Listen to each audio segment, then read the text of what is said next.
فاعوذ بالله من الشيطان الرجيم بسم الله الرحمن الرحيم يا أيها الذين آمنوا قوا أنفسكم وأهليكم نارا سبحان ربك رب العزة عما يصفون وسلام على المرسلين والحمد لله رب العالمين۔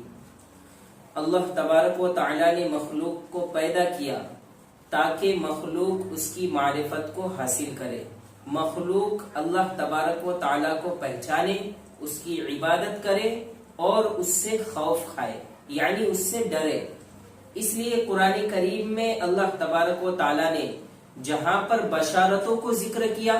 خوشخبریوں کو ذکر کیا، وہیں پر اللہ تبارک و تعالی نے اپنے عذاب سے بندوں کو ڈرایا بھی، اس لیے کہ دنیاوی زندگی میں جب انسان مشغول ہو جاتا ہے تو جو تعلق اس کا اللہ تعالی سے ہونا چاہیے تھا، اس تعلق کے اندر کمی آ جاتی ہے، اس لیے کہ دنیاوی مشغولی چاہے وہ حلال ہی کیوں نہ ہو انسان کے دل پر اثر کرتی ہے اور انسان کا دل اس سے غافل ہو جاتا ہے، اور بعض مرتبہ یہ مشغولی اتنی زیادہ بڑھ جاتی ہے کہ انسان بعض وقت میں اپنے ایمان سے بھی ہاتھ دھو بیٹھتا ہے۔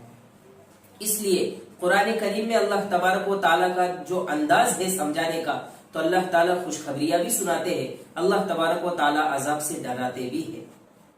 اللہ تبارک و تعالیٰ نے پچھلے قوموں کا تذکرہ کیا اور بتایا کہ ان لوگوں نے اللہ تعالیٰ کی نافرمانی کی، اپنے رسول کے حکم کو نہیں مانا، ان کی نافرمانی کی، جس کی وجہ سے اور جس کا نتیجہ یہ ہو گیا کہ وہ دنیا میں بھی ذلیل ہو گئے اور آخرت کے اندر بھی وہ لوگ ذلیل ہو جائیں گے۔ اور جو آیت میں نے آپ کے سامنے پڑھی ہے اس میں اللہ تبارک و تعالیٰ فرما رہے ہیں یا ایھا الذین آمنوا قوا انفسکم واہلیکم نارا، اپنے آپ کو اور اپنے گھر والوں کو جہنم کی اس آگ سے بچاؤ جس کا ایندھن انسان اور نبی کریم صلی اللہ علیہ وسلم سے اس آیت کے متعلق پوچھا کہ یہ بات تو سمجھ میں آتی ہے کہ انسان اپنے آپ کو جہنم سے بچائے، نیکی کی راہ پر چلے، گناہوں سے بچے، یہ تو بات سمجھ میں آتی ہے، لیکن اپنے گھر والوں کو جہنم کی آگ سے کیسے بچائے؟ تو رسول اللہ صلی اللہ علیہ وسلم نے فرمایا کہ ان کو نیکی کرنے کا حکم کرو، ان کو وہ کام کرنے کا حکم کرو جس سے اللہ راضی ہوتے ہیں، اور ان کاموں سے روکو جن سے اللہ تعالیٰ ناراض ہوتے ہیں۔ یہ مطلب ہے کہ تم اپنے گھر والوں کو جہنم کی آگ سے بچاؤ۔ اور ایک واقعہ کتابوں میں لکھا ہے کہ حضرت عیسیٰ علیہ السلام راستے سے گزر رہے تھے تو دیکھا کہ ایک پہاڑ آسمان اور زمین کے درمیان میں لٹکا ہوا ہے۔ حضرت عیسیٰ علیہ السلام اس میں داخل ہو گئے اور آپ نے اس کو دیکھ کر تعجب کیا اور آپ رو رہے تھے۔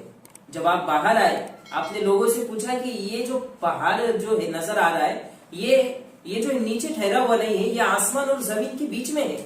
کیا وجہ ہے اس کی؟ تو لوگوں نے کہا کہ ہمارے آبا اور اجداد نے، یعنی ہمارے باپ اور داداؤں نے اس کو ایسے ہی دیکھا ہوا ہے، ہم کو اس کا علم نہیں۔ تو حضرت عیسیٰ علیہ السلام نے اللہ تعالیٰ سے درخواست کی کہ اللہ اس پہاڑ کو آپ گویائی عطا کرو، یعنی آپ اس کو بات کرنے کی صلاحیت دے دو، مجھے اس کو پوچھنا ہے کہ یہ کیا ماجرا ہے۔ اللہ تبارک و تعالیٰ نے اس پہاڑ کو بولنے کی طاقت دے دی۔ وہ پہاڑ کہنے لگا کہ جب میں نے اللہ تبارک و تعالیٰ کا یہ ارشاد سنا ہے کہ اپنے آپ کو اور گھر والوں کو جہنم کی اس آگ سے بچاؤ جس کا ایندھن پتھر اور انسان ہے، اس وقت سے میرے اندر ایسا خوف آ گیا اور میں ایسا ڈر گیا کہ کہیں جہنم میں مجھ کو نہ ڈالا جائے، اس لیے میں خوف کی وجہ سے زمین اور آسمان کے درمیان لٹکا ہوا ہوں۔ تو حضرت عیسیٰ علیہ السلام نے اس کے لیے دعا کی اللہ تبارک و تعالیٰ سے، اور پھر کہا کہ اب تو خوش ہے نا، میں نے تیرے لیے اللہ تعالیٰ سے دعا کی ہے۔